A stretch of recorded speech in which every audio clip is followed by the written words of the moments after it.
Hey guys, welcome to Amy's Autopsy Report. My name's Amy.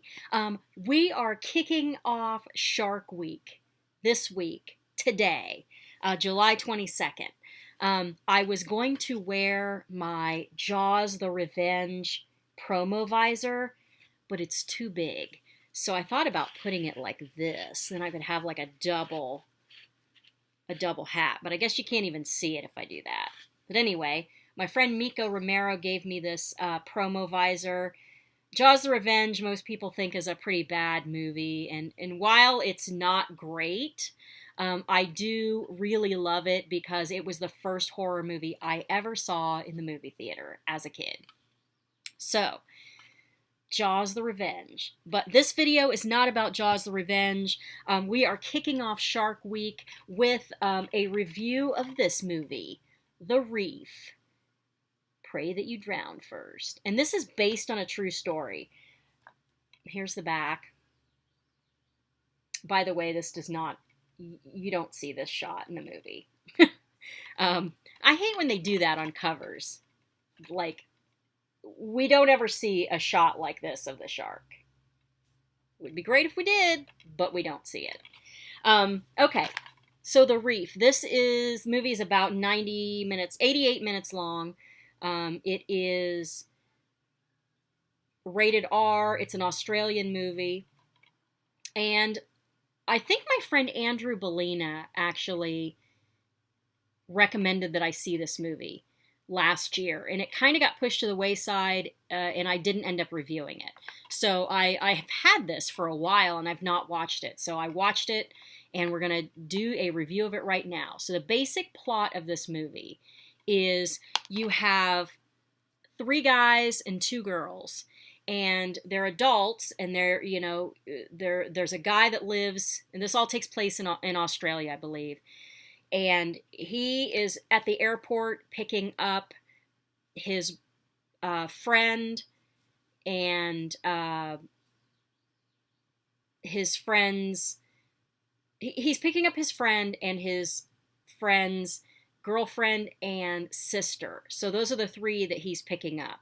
He picks them up, and they plan on going on this trip out to the reef to do some snorkeling. And they meet up with a guy who has a sailboat, and they all sort of know him, I guess, apparently. And they take this sailboat out to the reef, and they spend a bunch of time snorkeling, and then they, hit this island and, stop at this island. Now, the sailboat guy can't go to the island because it's too low, the water level's too low, and the boat will drag and hit the reef and bust. So he lets him off in an inflatable speedboat. So that's what he does. And there goes Wolfie. So he, leaves them off there. They do a bunch of snorkeling. He says, okay, guys, we got to go. The tide's coming in, and, I don't want the boat to get stuck, blah, blah, blah. Well, it takes them a long time to get to the reef. It takes them like the majority of the day. So when he picks them back up, it's clear that they're going to be spending the night on the sailboat. So he picks them up. They stay the night on the sailboat. And the next morning, the one guy's talking to the other guy's sister and says, oh, let's go let's have breakfast. So he goes down and he starts to, look for things to make breakfast. And then all of a sudden this big crash happens.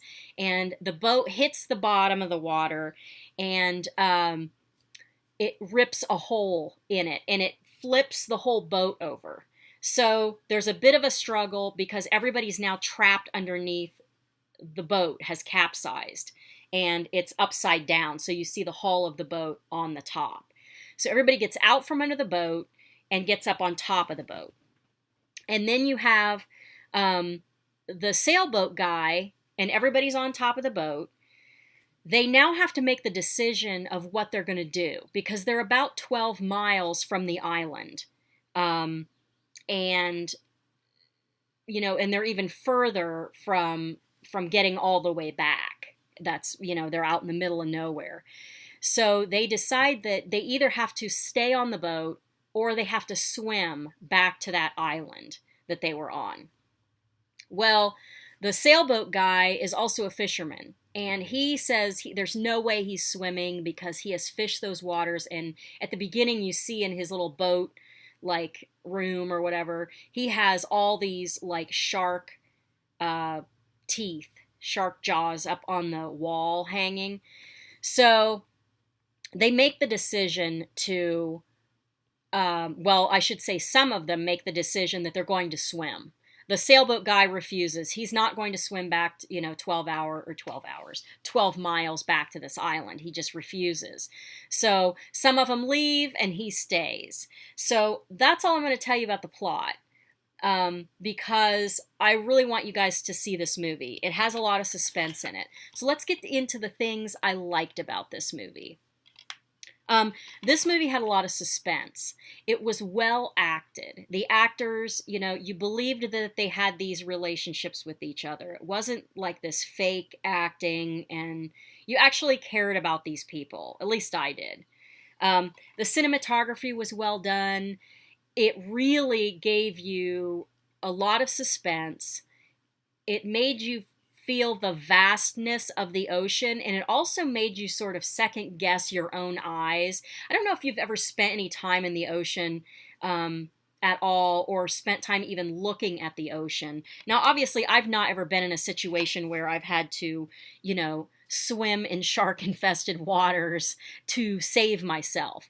But if you spend enough time staring out at the ocean, even from the beach, your eyes start to play tricks on you because of the reflections of the water, the way the waves are coming in, and just, it's really an odd sensation. And the cinematography actually really gave you that feeling. At least it did for me.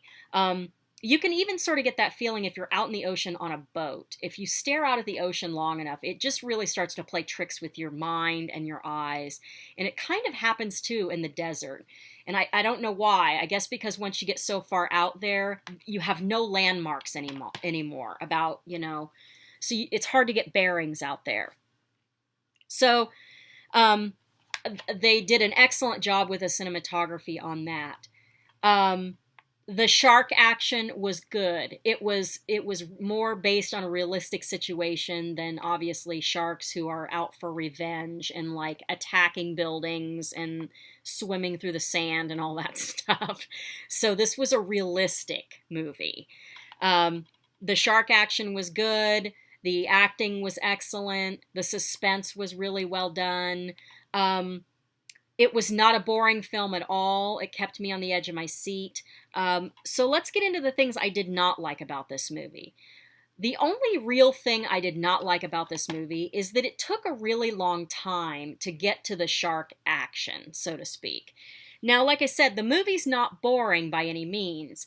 However, I feel like maybe they could have added a little bit of Hollywood magic and condensed some of the stuff at the beginning, because that took a big portion of the movie. Once the stuff starts happening, though, obviously it moves at a faster pace. I did not research to see how much of the story is actually true. Based on what happens, I'm guessing that the majority of it is true. So that's really the only thing I did not like about this movie. Overall, I thought this was a really well done movie. I'm going to give this one a 4 out of 5. I highly suggest checking this one out. This is not your run-of-the-mill, sci-fi network, everybody's on spring break and sharks are mixed with dinosaurs and stuff like that. This is an actual, like, true story shark movie that is suspenseful and frightening. And I'm going to give it a 4 out of 5. I say check it out.